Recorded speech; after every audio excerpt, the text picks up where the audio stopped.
Sweden does not have a single written constitution.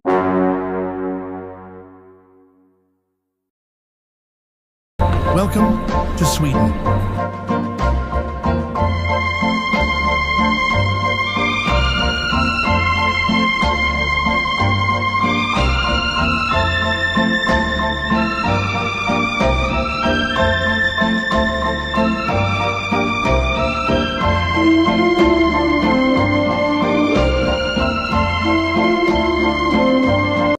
Sweden does not have a single written constitution. Instead, Sweden has 4 fundamental laws, including the Instrument of Government, the Act of Succession, the Freedom of the Press Act, and the last one is the Fundamental Law on Freedom of Expression.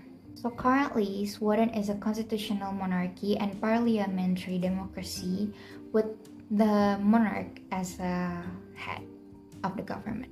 First, the Instrument of Government. All public power in Sweden proceeds from the people, and the Riksdag is the foremost representative of the people.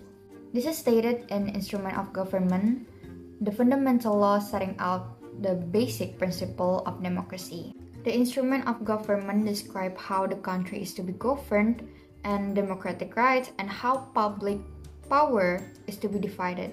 The citizens' fundamental rights and freedoms are central to the Instrument of Government. It also sets out, for example, that capital punishment and discrimination on grounds of ethnic origin, skin color, sexual orientation, or gender are prohibited in Sweden. It also contains rules regarding international cooperation and rules relating to the courts or public authorities. The second one is the Freedom of the Press Act. The Freedom of the Press Act is an important democratic right in Sweden because it means that everyone, literally everyone, is free to publish books, journal, or newspapers as they wish. It also protects us against defamation and insulting language or behavior.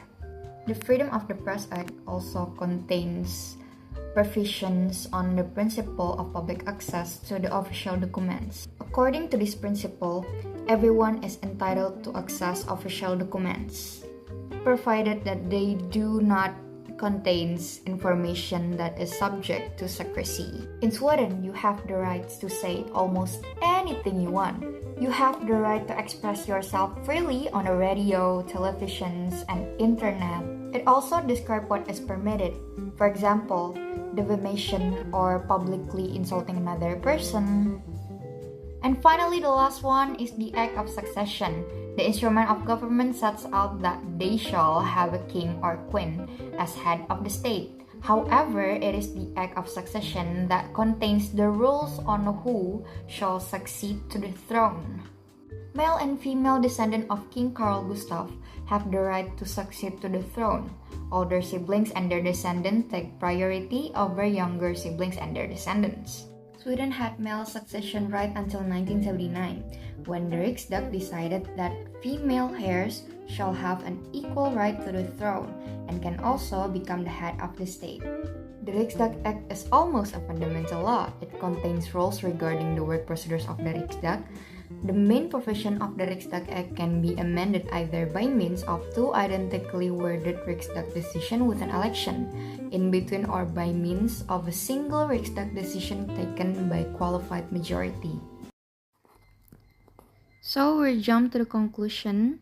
Sweden constitutional law has 4 fundamental laws. The first one is the Instrument of Government. It describes how the country is to be governed, democratic rights, and how public power is to be divided. And the second one is the Freedom of the Press Act. It contains that everyone is entitled to access official documents, provided not contain information that is subject to secrecy. And the third one is the Fundamental Law on Freedom of Expression. The rights to express yourself freely on public and describe what is not permitted. And the last one is the Act of Succession. It contains the rules on who shall succeed to the throne.